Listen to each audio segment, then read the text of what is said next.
नमस्कार, मी पंजाब डक. आज आहे 24 जुलै 2026 आणि आजपासून परत महाराष्ट्रामध्ये अंदाज देणार आहे.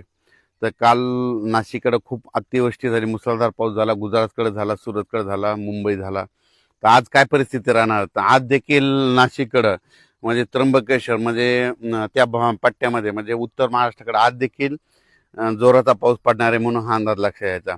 राज्यात मात्र आणखीन तुम्हाला एक सांगू इच्छितो, आज आहे 24, 25, 26, 27, त्याच्यानंतर 28, 29, 30, 31 पर्यंत दररोज वेगवेगळ्या भागात आता पाऊस पडणार आहे. पण आता काय होणार आहे, ह्या पावसाचा स्वरूप रिमझिम नाही राहणार. काय होणार, दुपारपर्यंत चांगलं असं कडाक्याचं ऊन पडेल आणि 2-2:30च्या नंतर जोराचा पाऊस पडणार आहे म्हणून हा अंदाज सर्व शेतकऱ्यांना लक्षात यायचा.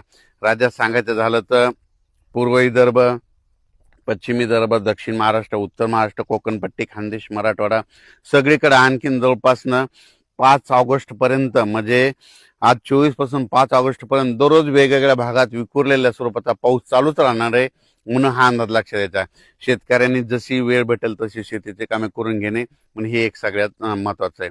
त्याच्यानंतर राज्यात सांगायचं झालं तर आणखीन परत सोलापूर जिल्हा, लातूर जिल्हा, धाराशिव जिल्हा त्या भागामध्ये देखील त्या शेतकऱ्याला सांगू इच्छितो तुमच्याकडे देखील काय होणार आहे म्हणजे आता ह्या म्हणजे 24 ते 5 ऑगस्टच्या दरम्यान तुमच्याकडे देखील चांगला जोराचा पाऊस पडणार आहे म्हणून हा अंदाज लक्षात यायचा, कारण की तुमच्यासाठी आनंदाची बातमी. त्याच्यानंतर विदर्भामध्ये देखील काय होणार आहे, आज 24 पासून ते 5 ऑगस्ट पर्यंत दररोज वेगवेगळ्या भागात विखुरलेल्या स्वरूपाचा पाऊस पडणार आहे.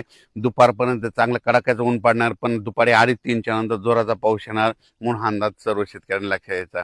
त्याच्यानंतर मराठवाड्यामध्ये परभणी जिल्हा, लातूर जिल्हा, बीड जिल्हा, धाराशिव जिल्हा, जालना जिल्हा, संभाजीनगर, हिंगोली जिल्हा ह्या परभणी मराठवाड्यातल्या शेतकऱ्याला सांगू इच्छितो की मराठवाड्यात देखील काय होणार आहे, असं चांगलं दुपारपर्यंत कडक ऊन राहील, पण 2:30-3च्या नंतर ते रात्रीपर्यंत मग जोराचा पाऊस पडणार आहे म्हणून हा अंदाज लक्षात यायचा.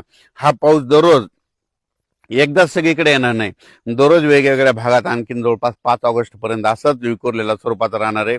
पण जे आता एवढा मोठा म्हणजे मुसळधार इतका जोराचा पाऊस नसणार आहे, फक्त हे अर्ध्या घंट्याचा 22 मिनिटाचा हे पाऊस पडणार आहे म्हणून हा अंदाज शेतकऱ्यांना लक्षात यायचा. तर आता जास्त पाऊस कुठं पडणार आहे, तर तुम्हाला एक सांगू इच्छितो, जास्त पाऊस सांगायचं झालं तर म्हणजे कोकणपट्टीपासून ते पालघर म्हणजे रत्नागिरी पासून ते पालघर पर्यंत तिकडे मात्र पावसाचा जोर असाच कायम राहणार आहे 31 ऑगस्ट पर्यंत, आपलं 31 जुलैपर्यंत म्हणून हे अंदाज लक्षात यायचा. म्हणजे रत्नागिरी, पुणे ते कोकणपट्टी घाटमाता ते पाऊस चालू राहणार आहे. त्याच्यानंतर वरती इकडे नाशिक, त्र्यंबक, पुणे ते कोकणपट्टी घाटमाता ते पाऊस चालू राहणार आहे. त्याच्यानंतर वरती इकडे नाशिक, त्र्यंबक